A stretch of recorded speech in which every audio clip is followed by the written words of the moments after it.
Hi, I'm Seth, and I'll unbox pretty much anything. In fact, I just unboxed the brand new iPhone 11 Pro Max. Is that what it's called? The name sucks, and this box is upside down, but it is what it is. I just unboxed that. Check out the video if you haven't yet. Link down below. But today is a busy day because not only did I unbox this guy, but I'm also unboxing the brand new Nintendo Switch Lite. As with everything on this channel, if you'd like to check out anything that I mentioned in today's video, it is all linked in affiliate links in the top of the description. So in this case, the Nintendo Switch Lite.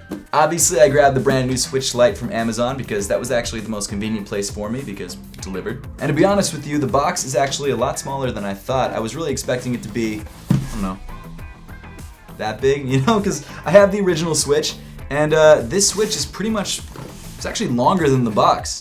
I didn't expect that at all, to be completely honest. I knew the Switch Lite was going to be smaller, but I didn't know that its actual box was going to be even smaller than the Switch. But we will get back to the original Switch in a second when we compare it to the Switch Lite. But why don't I pop this guy open and see how light it actually is. I don't know. I was trying something different. Didn't really work. It's all good.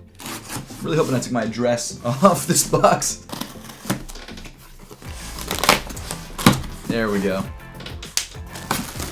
Oh wow, this box is even smaller than I expected. Look at that.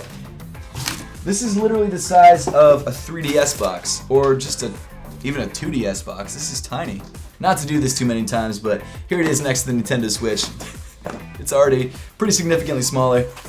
That's kind of crazy. Obviously, I grabbed the yellow Nintendo Switch Lite because I just like that color the best. I know a lot of people like the teal. I know a lot of people like the gray. This one's just kind of out there and kind of crazy, and that's what I liked about it, so this is the one that I picked up. Also, you might be saying to yourself, why would you grab a Switch Lite when you already have a Nintendo Switch? It's already a portable console, and I totally get that. I asked myself that same question after I clicked buy. And to be honest with you, I don't really have a good answer. I do travel a lot, and I take my Nintendo Switch with me while I'm traveling, so I use it a lot more than I thought that I would. So I was hoping that maybe a Nintendo Switch Lite would be a little bit easier to travel with because it's smaller and less bulky, but at the same time, the Switch is already pretty small and not bulky. So it's very possible that I'll find this console completely redundant and not something that I need. But if you are someone who does not have a Nintendo Switch and you plan to only ever use this console in handheld mode, or maybe you're buying this for your kids, or you are a kid and you want something more durable, or you just don't want to spend the extra $100 on the full Nintendo Switch, this is not a bad way to go. So why don't we pop this guy open and see what it looks like in hand, because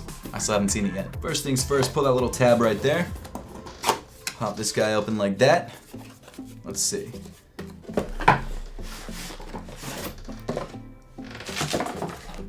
Huh. There is not much inside the box. I mean, it makes sense. The box is tiny, but wow. Let's pull this. Oh, there it is. The Nintendo Switch Lite. Let's put this off to the side. See what else we got inside the box. How do I pull this stuff out? Oh, it's one of these. Okay. We've got some manuals, and we've got a power brick, which I believe is the same exact power brick that is on the standard Switch, or that comes with the standard Switch. It is USB-C, which means you can charge the Switch with any USB-C cable. However, I wouldn't recommend that because for some reason Nintendo made the charging abilities of the Nintendo Switch very weird and not something that a lot of third-party manufacturers know how to deal with, because I think it's something with like charging frequency or something technical that I don't understand. But not every third-party charger or dock works with the Nintendo Switch. In fact, the Nintendo Switch Lite does not work with any dock. It is a completely dockless system. It's only made for portability and for nothing else, so you can't dock this system even if you want to. Ooh, it does feel good in the hand though. That's nice. I actually really like the way this feels. This reminds me so much of my PSP from back in like 2005. Those were the days. I'm really impressed by how much I like this. I also really like the color too. A lot of people I heard online didn't like this yellow, and I don't know why. You guys are crazy. I thought it's a dope color. The texture of the console is also a lot different than the standard Switch. The standard Switch is pretty smooth plastic. This has a sort of rough matte feel to it, which doesn't feel bad. It feels a lot more grippy. And also the edges of the console just feel better. It feels a lot more rounded. I don't think it's that much more rounded than the standard Switch, but it feels really good in hand. Ooh, I like this. I don't want to say that this is going to be my main traveling Switch because I really don't need a traveling Switch because the Switch is already a pretty portable console, but hey, this ain't bad. There you go, nice little front view. Got a back view as well. No kickstand, so if you're hoping to kick this guy up, not gonna happen unless you buy a case for it. You've got your SD card slot right there, which you definitely will need if you plan to buy any digital games because they got huge. You've got your game card slot right up here at the top, like that. And your ventilation holes, your headphone jack, your volume rocker right there at the top, and the power button. And that's pretty much all you got on the edges of the console. One thing that's kind of interesting is that they added this little notch right here above the USB-C port, and that traditionally was for the dock to lock into, but the Nintendo Switch Lite literally does not fit into the dock. The analog sticks actually hit the edges, so it doesn't even fit even if you wanted it to. I have seen people online have versions of the dock that don't have those edges, so it can actually sit on the dock itself. But the problem is, this console isn't designed to work on your TV, and because of that, Nintendo actually restricts this from working on your TV. So it will charge, but it won't display anything anywhere else. Let's do a quick size comparison between these two consoles. You've got the standard Nintendo Switch 1.0 and the Nintendo Switch Lite. Size-wise, it's honestly what I expected, because I'd watched a lot of videos on this topic, so I sort of knew what to expect, but it is smaller, but not significantly smaller. And you obviously don't have the removable Joy-Cons, so the width of the console is going to be less than the standard Nintendo Switch because the Joy-Cons are additions onto the actual console itself. The Switch Lite feels way better in hand. I'm not even lying, like it genuinely feels way better in hand. It just fits better. And I don't have small hands, but I don't have like massive hands. I would say I've got medium to large hands. In handheld mode, I'd much prefer to play on this. If you're only doing handheld mode, this is the way. Let's turn it on really quick. There we go.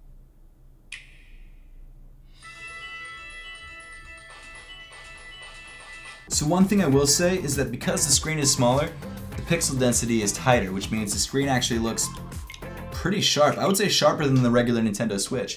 I'm gonna be honest, this is winning me over. I wasn't planning to keep this. I might keep it. Of course, it's still a touchscreen, so you don't lose any functionality there. You do also get a full D-pad, which is really nice, which you don't actually get on the standard Nintendo Switch because these controllers are meant to actually come off and be able to be used, in any orientation. The one omission that I'm kind of bummed about is that this doesn't actually have any rumble functionality. Like, it doesn't rumble whatsoever. The Nintendo Switch has really high, I think it's high definition rumble or something like that, that feels really good in hand, and it really is actually pretty precise. And the fact that the Switch Lite doesn't have it isn't a deal breaker, but it is kind of a bummer. Battery life wise, the Nintendo Switch Lite is a tad bit better than the original Nintendo Switch, and that's only because the processor is a little bit better. I think the battery size is actually smaller. One thing you do have to keep in mind though is that Nintendo did actually come out with a quiet update for the original Nintendo Switch, and that actually added a lot of battery life to the original Nintendo Switch because they updated the processor. So if you grab the new one, which actually comes in a red box, you get, I think it's like an extra hour or 2 hours of battery life over this guy. The Switch Lite, not that crazy of an improvement, but it is there. I also think it's a kind of cute console. It's like a little brother, a little nephew. I don't know, it's getting weird. I can't get over how good that feels in hand though. I really like that a lot. I do have to say though that for me, I'm kind of a weird case because I do travel a lot, so the Switch Lite would be perfect. But when I'm home, I play a lot with my fiance. We play a lot of Mario Party, a lot of Mario Kart. So a console that works on the TV is definitely necessary for me. And I think the standard Nintendo Switch is good enough. There's no problems with it. If they never announced the Nintendo Switch Lite, I would never even think to have an issue with it. But now that I've held the Nintendo Switch Lite, I'm kind of torn. For me personally, the Nintendo Switch Lite is not something I could ever just have on its own. I really need to have a console that I can dock at home as well. So if I only wanted to have one, the Nintendo Switch Standard, I guess, would be the one that I would go with. But if I really start to like this a lot, this might become my traveling console or my nightstand console. One thing to keep in mind though, if you plan to keep both Nintendo Switches and have one account on both, there are some workarounds that you kind of have to deal with so that you can play your digital games on both consoles. I would definitely check out people like Kevin Kenson for a full rundown on that. But it's not impossible, it's just something that takes a little bit of work. I actually really dig the Nintendo Switch Lite, a lot more than I thought that I was going to. It is a $200 console, so it's probably one of the cheapest ones on the market, and it's perfect if you have multiple kids and you want to get them all a console. You don't break the bank if you buy like 2 or 3 of them. It also feels like it would be awesome for traveling, and like I said, that's definitely what I would use this guy for. For $100 more, you can get the standard Nintendo Switch, and if you want to play on your TV at all, this is the only way to go because you literally cannot do it on the Nintendo Switch Lite, and I think for most people, this is probably your best bet. But I'm pleasantly surprised with the ergonomics of the Nintendo Switch Lite, and if you guys would like to grab one of these for yourself or just check it out, make sure to click the link in the top of the description. But that pretty much wraps up this unboxing for today. Let me know in the comment section down below what you think of the Nintendo Switch Lite and if you plan to grab one for yourself. And as always, thank you so much for watching, and I'll see you all in the next one.